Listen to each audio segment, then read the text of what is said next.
హెబ్రోల్కి రాసిన పత్రిక 11:32-33. ఇంకను ఏమి చెప్పుదును? గిద్యోను, బారాకు, సంసోను, యెఫ్తా, దావీదు. ఇంకను ఏమి చెప్తును? ఇది ఎవరి లిస్ట్? ఇది విశ్వాస వీరుల list. This is the list of faith heroes. ఈ ఫెయిత్ హీరోల్లో ఎవరెవరు ఉన్నారంట? గిద్యోను, బారాకు, సంసోను, యెఫ్తా, దావీదు. ఎవరు? దావీదు. అలాగే ఇక్కడ దావీదు గురించి మాట్లాడుతున్నారు. అంటే దావీదు నరకంలో ఉన్నాడా, పరలోకంలో ఉన్నాడా? దావీదు తర్వాత ఎవరు? సమూయేలు, యెఫ్తా, బారాకు, గిద్యోను గురించి మాట్లాడుతున్నారు. అంటే వీళ్ళందరూ విశ్వాసహీనుల, విశ్వాస భ్రష్టుల, వీళ్ళందరూ పాపము చేసి మళ్ళా కడుక్కొని పశ్చాత్తాపడి మరి ఆయన రాజ్యంలో చేరిన వాళ్ళ. ఇక్కడ ఫెయిత్ హీరో లిస్టులో చూస్తే అందరూ ఫెయిత్ హీరోలు. అబ్రహాం గురించి ఉంటుందా లేదా? ఈనోక్ గురించి ఉంటుందా లేదా? హానోకు గురించి ఉంటుంది. హానోక్ ఎక్కడ ఉన్నాడు? పోనీ ఏసీ ఎక్కడ ఉన్నాడు చెప్పండి అట్లీస్ట్. నేను వెళ్ళి మీ కొరకు ఏం సిద్ధపరుస్తున్నాను? స్థలం, పరలోకం. So he is the author and the creator of heaven also. అంటే తండ్రి ఆల్రెడీ ఉండేటువంటి పరలోకము, హెవెన్లో స్టేస్ ఉన్నాయి లేదా? మొదటి ఆకాశం, రెండో ఆకాశం, మూడో ఆకాశం. ఇక్కడ చూస్తే ఇందులో ఈ 11వ అధ్యాయంలో సారా గురించి, అబ్రహాం గురించి, ఇస్సాక్ గురించి, యాకోబు, దావీదు, మోషే. పరలోకంలో మోషే పాట పాడతారా లేదా? సో వీళ్ళందరితో పాటు సంసోను ఉన్నాడా లేదా? దాని తర్వాత 31వ వచనం కూడా చూద్దాం ఒకసారి. 11. విశ్వాసమును బట్టి రాహాబు అను వేశ్య. ఈ హీరో లిస్ట్ లో ఇంకొక ఆమె ఉందంట. ఎవరు? ఆ రాహాబు వృత్తిని కూడా రాశాడు. ఆమె వృత్తి ఏంటంట? యేసు ప్రభు వారి యొక్క సంతాన వంశావళిలో ఎవరున్నారు? రాహాబు కూడా ఉంది. వృత్తి ఏంటంట? విశ్వాసమును బట్టి రాహాబు వేశ్య వేగుల వారిని సమాధానముగా చేసుకునినందున అవిధేయులతో పాటు నశింపక పోయెను. అంటే ఈ లిస్ట్ అంతా నశించిపోయిన లిస్టు, తప్పించుకున్న లిస్టు, పశ్చాత్తాపడి పరలోక వెళ్ళిపోయిన లిస్టు. మీలో పరిశుద్ధాత్మ ఉందా లేదా? అభిషేకం అన్ని బోధిస్తుందా లేదా? You need to know and understand the system. ఇప్పుడు సంసోను మీదకి వచ్చినటువంటి ఆకరణ పశ్చాత్తాపం ఉన్నప్పుడు వచ్చేటువంటి ఆత్మ సంసోను మీదకి లాస్ట్లో వచ్చింది. ఆత్మ 2 యొక్క స్తంభాన్ని కూల్చేశాడు. అదే ఆత్మ. So now you have grown up to get some wisdom. అలాగని అలా జీవించడం దేవుని చిత్తమా? లేకపోతే వాడన్నింటినీ జయించి పరిశుద్ధంగా ఉండి అటువంటి వ్యభిచారం యొక్క పేరు ఒక్కసారి కూడా ఎత్తకుండా జీవించాలనేటువంటి దేవుని చిత్తమా? God never compromises on sin. God is holy, always heaven is holy. దావీదు దగ్గరికి వెళ్దాం. ఎవరి దగ్గరికి? దావీదు. ఈ సంగతి చూద్దాం. 1 సమూయేలు 13-14. యెహోవా తన చిత్తానుసారమైన మనస్సు గల ఒకని కనుగొని ఉన్నాడు. నీకు ఆజ్ఞాపించిన దానిని నీవు గైకొనకపోతివి కనుక యెహోవా తన జనుల మీద అతనిని అధిపతినిగా నియమించును. ఇక్కడ సౌలు తీసేసి దావీదును పెడతానని చెప్పి సమూయేలు ప్రవక్తతో దేవుడు మాట్లాడుతున్నాడు. God is talking to prophet Samuel. ముందు సౌలును అభిషేకించింది ఎవరు? సమూయేలు. తర్వాత సౌలు కాదు దావీదును అభిషేకించమని ఎవరికి చెప్పాడు? సమూయేలుకి. సో వీళ్ళిద్దరిని అభిషేకించింది. అప్పుడు సమూయేలు చెప్తున్నాడు అనమాట. దేవుడు చెప్తున్నాడు సమూయేలుకి, ఎందుకు ఎడుతున్నావు నేను సౌలును తీసేస్తున్నానని? నా హృదయానుసారుడు కాదు, నా హృదయానుసారుడు ఒక అతన్ని నేను ఎన్నుకున్నాను అని చెప్తున్నాడు. అంటే దేవుడు తన హృదయానుసారమైన ఒకరినే ఎన్నుకున్నాడు. ఇది ఎప్పుడు? ఇది అప్పటికి ఇంకా దావీదు పుట్టలేదనుకుంటా. పుట్టాడో లేదో. కానీ సౌలు ఎంతకాలం పరిపాలించాడో తెలుసా? 40 సంవత్సరాలు. కానీ సౌలు రాజ్యం తీసేస్తానని దేవుడు ఏ సంవత్సరం చెప్పుంటాడంటే, ఒకవేళ 4-5 సంవత్సరాల తర్వాత దేవుడు ఈ మాట చెప్తే ఎప్పుడు పుట్టుంటాడు దావీదు? సౌలు పరిపాలించిన 10 ఏళ్లకు పుట్టుంటాడు. మళ్ళా దావీదు రాజు ఎప్పుడు అవుతాడు? 30 సంవత్సరాలకి. అంటే సౌలు పరిపాలించినటువంటి 4-5 సంవత్సరమో దేవుడు చెప్తాడు నా హృదయానుసారం ఎన్నుకుంటానని. అలా చెప్పిన 5 సంవత్సరాలకి ఇంకో 5 సంవత్సరాలు పుడతారు. అప్పటికి 10 ఏళ్ళు. దాని తర్వాత సౌలు ఎంతకాలం ఉంటాడు? 30 ఏళ్ళు. 30 ఏళ్ళు దావీదుని తయారు చేసి ఆ తర్వాత సౌలు తీసేసి ఎవరికి ఇస్తాడు? దావీదు. ఎంతమందికి అర్థమైంది ఇది? సో ఒక 5-6 ఏళ్ళు సౌలు నడుస్తూ ఉంటుంది. అలాగని ఇప్పుడు సౌల్ని విడిచిపెట్టేసినందుకు సౌలు నాకొద్దు అని దేవుడు నిర్ణయించిన తర్వాత ఎన్ని సంవత్సరాలు సౌలు రాజుగా ఉన్నాడు? 35. ఎందుకంటే after 5 years David was born and then 30 years దావీదు రాజు అయినప్పుడు అతని వయసు ఎంత? 30. So you see that. So దావీదు పుట్టక ముందే దావీదుని ఏమన్నాడు దేవుడు? హృదయానుసారుడు అన్నాడు. సరే దావీదు పుట్టాడు, రాజు అయ్యాడు. ఈ దావీదు దైవజనుడా? కాదు, ఈ దావీదు చెడ్డోడు, the most evil in his generation, evil king, murderer. అన్నీ వేసేసారు. David the murderer. కరెక్టా తప్ప? అది కరెక్టే. మర్డర్ చేశాడా లేదా? ఎవరిని చేశాడు? యూరియాని. ఎందుకంటే దొంగ దేనికోసం వస్తాడు? దొంగిలించడానికి, హత్య చేయడానికి, నాశనం చేయడానికి. మరి దావీదు యూరియాని ఏం చేశాడు? హత్య చేశాడు. కాబట్టి దావీదు ఎవరు? ఇప్పుడు ఇదే దావీదుని అపోస్తుల కార్యంలో పౌలు ఏమంటాడో చూద్దాం. అపోస్తుల కార్యములు 13:22. తర్వాత అతనిని తొలగించి దావీదును వారికి రాజుగా ఏర్పరిచెను. ఎవరు?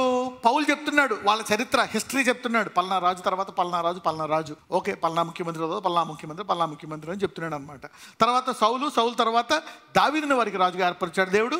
మరియు ఆయన, నేను యెషయి కుమారుడైన దావీదును కనుగొంటిని, అతడు నా ఇష్టానుసారుడైన మనుషుడు, అతడు నా ఉద్దేశములన్నీ నెరవేర్చునని చెప్పి అతన్ని గూర్చి సాక్ష్యం ఇచ్చాను. ఏంటంట? అతని ఉద్దేశాలన్నిటినీ ఏం చేశాడంట? నెరవేర్చాడంట. అంటే బలహీనుడు అయ్యి ప్రార్థన చేయకపోవడం, యుద్ధాలకు వెళ్ళకపోవడం, లేజీ అయిపోవడం, అది కూడా దాని విషయమై పశ్చాత్తాపడి మారు మనసు పొంది ఇంకా గొప్ప కార్యాలు చేసి దేవుని చిత్తాన్ని పూర్తిగా నెరవేర్చినటువంటి వాడు దావీదు అని దేవుడు సాక్ష్యం ఇచ్చాడంట. ఎవరిచ్చారు? దేవుడే. మరి యేసయ్య దావీదు కుమారుడు ఎలాగవుతాడు? మర్డర్ చేశాడు.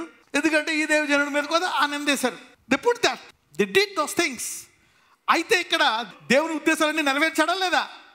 అలాగని దావీదు కరెక్టా? దావీదు పొరపాటు చేసినప్పుడు పొరపాటు అంటున్నాడా, కరెక్ట్ అంటున్నాడా? దేవుడు పొరపాటే అన్నాడు. శిక్షించాడా లేదా? శిక్షించాడు. ఎంతమంది పిల్లలు చనిపోయారు? దావీదు పిల్లలు 4.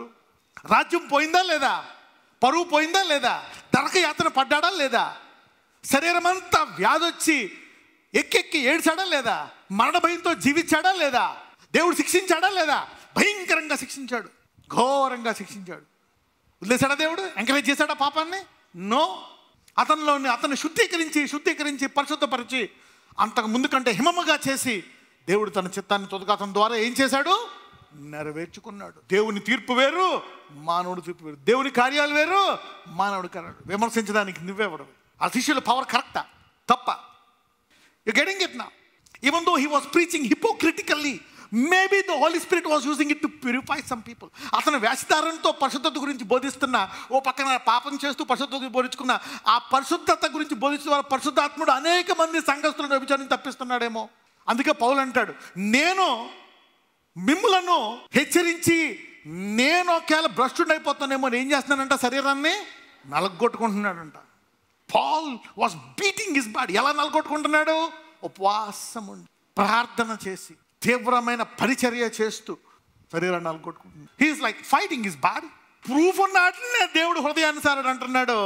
సంసోన్ని కూడా దావీదు, అబ్రహాము, ఇస్సాకు, హానోకుతో పోల్చాడు, మోషేతో. వీళ్ళందరూ ఎక్కడ ఉన్నారో? He is in the faith heroes list. అంటే దేవుడు ఆరంభించువాడే కాదు, మధ్యలో దాన్ని చూసి తీర్పు తీర్చక, దేవుడు ఆరంభించువాడే కాదు, నీకు తెలియని రీతిగా గొప్పగా ముగించువాడు కూడా. God is the author and finisher of your faith. నీకు తెలియదు, నువ్వు మధ్యలో పాపం చూసావు, కానీ దేవుడు దాన్ని దావీదు జీవితంలో ఎలా ముగించాడు? ఘనంగా ముగించాడు. నీ విశ్వాసాన్ని విడిచిపెట్టక. దేవుడు ముగిస్తాడులే ఘనంగానే, మధ్యలో పాపం చేయమని కాదు. You see that.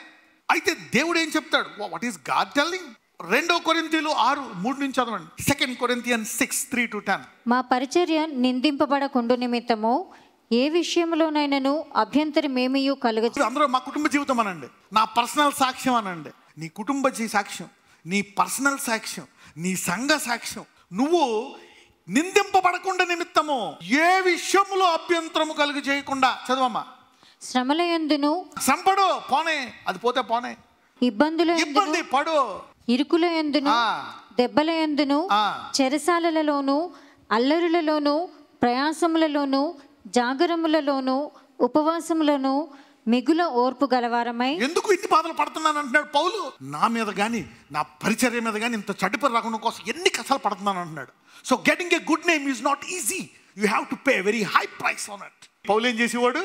పని చేసేవాడు. వాళ్ళు అనుకునేవారు రాత్రి అంతా పని చేస్తున్నాడు, 3 గంటలు పడుకున్న పొద్దున్నే శ్వాస చేస్తున్నాడు. మంచి పునాది వేశాడు పౌలు. కాబట్టి ఎక్కడా కూడా చెడ్డపేరు రాకుండా మీరు, మీ కుటుంబములు, మీ పర్సనల్ సాక్ష్యం, ఒకవేళ ఫ్యూచర్ మీ పరిచర్య దేవుడు కాపాడను గాక.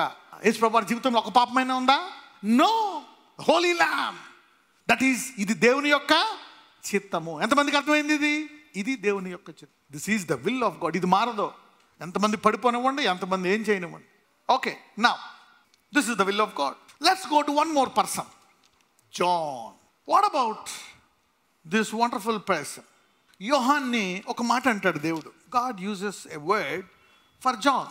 What is the word that God uses for this man John? యెషయా గ్రంథం 40:3-4 వచనాలు. ఆలకించుడి, అడవిలో ఒకడు ప్రకటించుచున్నాడు.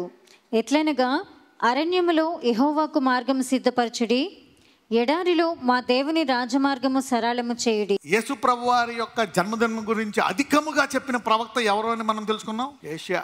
Right, let's see. ఆలకించుడి, అడవిలో ఒకడు ప్రకటించుచున్నాడు, ఎట్లనగా అరణ్యములో యెహోవాకు మార్గము సిద్ధపరచుడి, ఎడారిలో మా దేవుని రాజమార్గము సరళము చేయుడి. ఒక గొప్ప దైవజనుడి గురించి ఇక్కడ యెషయా ప్రవక్త ప్రవచిస్తున్నాడు. ఎవరు? యోహాను. ఎవరి కొరకు మార్గము సరళం చేస్తాడంట? ఆ అరణ్యములో మార్గము సరళం చేస్తాడంటే, ఎడారిలో రాజమార్గమును పెడతాడంటే. ఎవరితను? ఇతను ఎంత గొప్పోడంటే, మరి తన గురించి యేసయ్య గురించి ప్రవచించినటువంటి ప్రవక్తనే ఈయన గురించి కూడా ప్రవచించేటట్టు దేవుడు చేశాడు. Isaiah is a very great prophet. He was brutally murdered. He died as a martyr. He is a great prophet. ఆయన మరణము, ఆయన దెబ్బల వలన వచ్చే స్వస్థత గురించి కూడా చెప్తాడు. అవునా కదా? ఏ అధ్యాయం అది? 53. Very popular words. He writes so many things, man, this prophet. Even Daniel also, kada? Daniel is also very powerful. Daniel అయితే టైమింగ్స్ కూడా ఇస్తాడా లేదా? టైమింగ్స్, క్యాలిక్యులేషన్స్ ఇచ్చి ఎగ్జాక్ట్గా చెప్పిన ప్రవక్త ఎవరు? డానియల్. ఐసయా and Daniel, these are powerful prophets. Right, let us see. Now, ఇప్పుడు ఇక్కడ ఎవరి గురించి చెప్తున్నాడు? యోహాను గురించి గొప్పగా చెప్తున్నాడా, చెడ్డగా చెప్తున్నాడా ఇక్కడ యెషయా? ఆయనకి రాజమార్గమును మరి చేసేటువంటి వ్యక్తి అంట. అరణ్యములో మార్గం చేయడం అంటే మాసా కాదు, మైలే ఇక్కడ వేసేయచ్చు రోడ్డు. అంతటి సామర్థ్యం గల వ్యక్తి గురించి చెప్తున్నాడు. ఎవరి వ్యక్తి? యోహాన్. అయితే ఇతన్ని జైల్లో పెడతారు. ఎందులో పెడతారు? జైల్లో పెడతారు. చూస్తాడు, దేవుని కుమారుడు విడిపిస్తాడా? చూస్తున్నాడు. రెండో రోజు సేమ్. అప్పుడు కూడా లాజరస్ చనిపోయినప్పుడు మార్తా మేరీ అక్కడ ఉండేటువంటి వాళ్ళు ఎన్ని చేసినా ఆపేసుకున్నాడు. ఏంటిది? సరే, ఏమి ఇంతకీ ఆయన కావాలని చేయట్లేదేమో. అప్పుడు ఒక అవిశ్వాసం అనేది వచ్చి, ఇప్పుడు మీలో అనుకుంటున్నారు చాలామంది, నాకు ఈ కష్టం ఉంది, బాధ ఉంది, దేవుడు ఉన్నాడా, వదిలేసాడా, నా పాపాన్ని శిక్షిస్తున్నాడా, క్షమిస్తాడా లేదా? మారు మనసు పొందితే క్షమించి తెల్లగా చేసి నీ జీవితాన్ని ఘనంగా ముగిస్తాడు. నీ రోగాలన్నింటినీ స్వస్థపరిచేవాడు, నీ సంకటములన్నింటినీ కుదుర్చేవాడు, నీ అప్పులన్నీ తీర్చేవాడు, నీ పాపమంతా కడిగిస్తాడు. ఈ నూతన సంవత్సరం నిన్ను ఘనముగా వాడుకొను గాక, నిన్ను సమృద్ధిగా నడిపించును గాక, నిన్ను స్వస్థపరిచి మళ్ళా పక్షిరాజు యవ్వనం వల్ల నీ యవ్వనాన్ని చేసును గాక, దీర్ఘాయువుచ్చును గాక, నిన్ను, నీ భర్తని, నీ భార్యని, నీ పిల్లల్ని బహుగా ఆశీర్వదిస్తాడు దేవుడు. Good, finish. This is the God we worship. So be careful. పక్కన విమర్శించే వాళ్ళు కరెక్ట్ కూడా ఉంటుంది. ఒకవేళ వాళ్ళు ఏమైనా తప్పు చేస్తే సరిదిద్దుకోవాలా లేదా? సరిదిద్దుకోవాలి కూడా. Sometimes you have to be alert in that area. అలాగని వాడు చేస్తుంది ఏంటనేది చూసుకోవాలి. ఓకే, నేను అందరినీ తప్పు పట్టను. There are some people who are correct in the way that that it. ఇప్పుడు ఒక వ్యక్తి దావీదు తప్పు చేశారంటే అది కరెక్టా కదా? కరెక్టే, మందలించాలి. దావీదు చంపాడు, కరెక్టా కదా? చేయకూడదు, అలాగా చేయకూడదు. In one way it is right. I agree with him. ఇక్కడ ఈ యోహాన్ పరిస్థితి ఏమైందో చూద్దాం. మత్తయి 11:7 నుంచి చదువు. వారు వెళ్ళిపోవచ్చుండగా యేసు యోహానును గూర్చి జనసమూహములతో ఈలాగు చెప్పసాగెను. మీరేమి చూచుటకు అరణ్యములోనికి వెళ్ళితిరి? గాలికి కదులుచున్న రెల్లున? మరేమి చూడ వెళ్ళితిరి? సన్నపు బట్టలు ధరించుకున్న మనుషునా? ఇదిగో, సన్నపు బట్టలు ధరించుకుని వారు రాజగృహములలో ఉందరు కదా. మరేమి చూడ వెళ్ళితిరి? ప్రవక్తనా? అవును, కానీ ప్రవక్త కంటే గొప్పవానినని మీతో చెప్పుచున్నాను. ఇదిగో, నేను నా దూతను నీకు ముందుగా పంపుచున్నాను, అతడు నీ ముందర నీ మార్గము సిద్ధపరచును అని ఎవని గూర్చి వ్రాయబడనో అతడే ఈ యోహాను. స్త్రీలు కనిన వారిలో బాప్తిస్మం ఇచ్చి యోహాను కంటే గొప్పవాడు పుట్టలేదని నిశ్చయముగా మీతో చెప్పుచున్నాను. అయినను పరలోక రాజ్యంలో అల్పుడైన వాడు అతని కంటే గొప్పవాడు. ఇక్కడ యేసుప్రభు వారు యోహాన్ ఏమంటున్నాడు? పరలోక రాజ్యంలో అల్పుడుగైన వాడు ఇతని కంటే గొప్పవాడు. ఇంకొక మాట అంటాడు 7లో, ఏం చూడడానికి వెళ్తున్నావు? అరణ్యంలోనికి వెళ్ళి తిరిగి గాలికి కదులుచున్న రెల్లు. చూడండి, మనం పల్లెలు వెళ్తున్నప్పుడు, ట్రైన్లో వెళ్తున్నప్పుడు, కార్లో వెళ్తున్నప్పుడు గాలి వస్తే ఎదగని ఆ రెల్లు ఏమవుతుంది? ఎలాగా కదులుతా ఉంటుంది. మొక్కలు బ్యాంబూస్ అంటారు, తెలుసా? రెల్లి అంటే ఇప్పుడు పాతకాలంలో, ఇప్పుడు కూడా చేస్తారు, బుట్టలు చేస్తారు తెలుసా, గంపలు. అందులో గడ్డిపార, కొడవలి అన్నీ పెట్టుకొని వెళ్తూ ఉంటారు. దాన్ని ఒక బద్దలతో చేస్తూ ఉంటారు అనమాట. ఎదురు గాలి వస్తే ఇలా ఉదుగుతూ ఉంటాయి అన్నమాట రెల్లు. కొన్ని బలంగా ఉంటాయి. ఇతను ఊగిపోతున్నాడు రెల్లిలాగా. ఒక అల్పుడిని చూడడానికి వెళ్తున్నారు, ఒక రెల్లుని చూడడానికి వెళ్తున్నారు. ఎందుకు? అదే అధ్యాయం 2-3 చదవండి, 2 and 3. క్రీస్తు చేయుచున్న కార్యములను గూర్చి యోహాను చెరసాలలో విని, రాబోవాడవు నీవేనా? మేము మరి ఒకని కొరకు కనిపెట్టవలనా అని ఆయన అడుగుటకు తన శిష్యులను పంపాను. శిష్యులు పంపాడంట. అసలు ఈయనేనా? ఇదిగో ఆయన చెప్పులు వారు విప్పడానికి నేను అర్హుడిని కాను, దేవుని కుమారుడు, లోక పాపమును మోసుకెళ్ళిపోవు గొర్రెపిల్ల, ఈయనే అని చెప్పి సాక్ష్యం ఇచ్చినోడు ఇప్పుడు ఏమంటున్నాడు? ఈయన కాదా? He became week, the least షేకెన్, the ministry collapsed. అతని మినిస్ట్రీయే అతనికి మార్గం సిద్ధపరచడం. అతనికి చెప్పిన తర్వాత, పోనీ ఇప్పుడు అన్నాడు ఇది ఆయన గురించి సాక్ష్యం చెప్పిన తర్వాత చెప్పకముందా? చెప్పిన తర్వాత. ఇక్కడ విశ్వాసంలో పడిపోయాడా, నిలకడగా ఉన్నాడా? ఏమయ్యాడు? He fell in the ministry. He fell in his testimony. Yet it was prophesied about him that he is away. కానీ ఇతను ముగింపు ప్రవచించలే. యేసయ్య చెప్తున్నాడు, ఇతను నలిగిన రెల్లు, కదిలిపోయినటువంటి రెల్లు. ఇతను పరలోకం వెళ్ళాడా లేదా? కానీ ఎలా ఉన్నాడంట? అల్పుడిగా ఉంటాడంట. అంటే అలాగని అల్పుడు కాదు, అల్పులైన వారు ఇతనికంటే గొప్పోళ్ళు అంట. అంటే ఏంటి? ఎవరైతే సరసాల్లోని వాటిల్లో కూడా సాక్ష్యం గట్టిగా పట్టుకుంటారో వాళ్ళు వీళ్ళకంటే గొప్పోళ్ళు. మనం ఇందాక చూసాం 2వ సంఘంలో అంతిపాస్ అని అతన్ని చంపేశారు. అంతిపాస్ ఇతనికంటే గొప్పోడా కదా పరలోకంలో? ఎందుకు చనిపోతున్నా దేని గట్టిగా పట్టుకున్నాడు? విశ్వాసం. My faithful matter, you see that now. అలాగని ఇతను నరకానికి పోయాడా యోహాను? లేదు. He went to heaven, God decided. అంటే అతను హై ర్యాంకే, కానీ అతనికంటే హై ర్యాంక్ వాళ్ళు కూడా ఉంటారని చెప్తున్నాడు ఆయన. His rank is high. స్త్రీలు కనిన వారందరిలో కల్లా గొప్పడు ఎవరంట? యోహాను. మరి ఇప్పుడు అతను పడిపోయిన తర్వాత ఇప్పుడు యోహాను శిష్యుల పరిస్థితి ఏంటి? ఇప్పుడు యోహాను శిష్యులు కన్ఫ్యూజన్, వాళ్ళ పరిచర్య కరెక్టా రాంగా? ఇప్పుడు యోహాను నిలబడ్డాడా, పడిపోయాడా? ఇప్పుడు యోహాను ఎవరి గురించి చెప్పాడు? యేసయ్య గురించి చెప్పాడు. మరి యోహాను పడిపోయాడు. ఇప్పుడు మరి యోహాను కరెక్ట్ స్పిరిటా, రైట్ స్పిరిటా, రాంగ్ స్పిరిటా? యోహానది దేవుని ఆత్మ, దయ్యపాత్మ. కాబట్టి ఇప్పుడు యోహాను శిష్యులు నరకానికి పోతారా? వాళ్ళు కరెక్ట్గా పరిచయం చేస్తున్నారా, రాంగ్ తప్పుడు పరిచయం చేస్తున్నారా? మనం చూస్తే అపోస్తుల కార్యంలో ఒక 2 దొరుకుతారు జంట. దేవుడు వారిని లేవనెత్తుతాడు, సత్యాన్ని బోధిస్తాడు. నజరేయుడైన యేసయ్య, ఈరోజు నీ వాక్యాన్ని ధ్యానించుకుని కృప మాకు ఇచ్చావయ్యా. ఎవరైతే ఈరోజు ఇంకా అనారోగ్యంతో ఉన్నారో నూతన సంవత్సరంలో, ఇదిగో ఇప్పుడే ఆ క్యాన్సర్ వ్యాధిని ముట్టండి. Heal that cancer. ఎటువంటి క్యాన్సర్ కణములున్నా, వికలాంగులున్నా, ఆయా గుడ్డివారున్నా, మరణకరమైన రోగాలున్నా ఇప్పుడే వారిని ముట్టి స్వస్థపరచండి. Asthma, eosinophilia, piles, blood pressure, blood sugar, వెన్ను నొప్పి, నరముల నొప్పి, వ్యాధి, జీర్ణశక్తి, ఎసిడిటీ, గ్యాస్ ట్రబుల్, పిల్లలు లేని వారికి పిల్లలు, లార్డ్ హీల్ దెమ్ నౌ యెహోవా రాఫా. నీవు ఇంకా స్వస్థపరుస్తున్నావు నాయన, నీ శక్తి ఇంకా ఉంది. You are here, let your power visit your people now. ఈరోజు ఎవరెవరైతే ఈ ప్రార్థనలు ఏకీపిస్తున్నారో, మీ భయంకరమైన సమస్యలు, చనిపోతే బాగునుకునేటువంటి సమస్యలు గొప్ప సాక్ష్యాలుగా మారునుగాక. ఎందుకంటే నీ విశ్వాసాన్ని ఆరంభించిన దేవుడు కొనసాగించి ఘనముగా ముగిస్తాడు. God is a good finisher. Somebody say, my God is a good finisher. ఘనమైన సాక్ష్యాలు వారికి దయచేసి అబ్రహాములాగా ఆశీర్వదించి అందరినీ నూతన సంవత్సర సామర్థ్యముతో, నూతన సంవత్సరం, నూతన అభిషేకం, నూతన సామర్థ్యముతో వారిని నింపి నడిపించమని నజరేయుడైన యేసుని ప్రార్థిస్తున్నాము తండ్రి. ఆమేన్.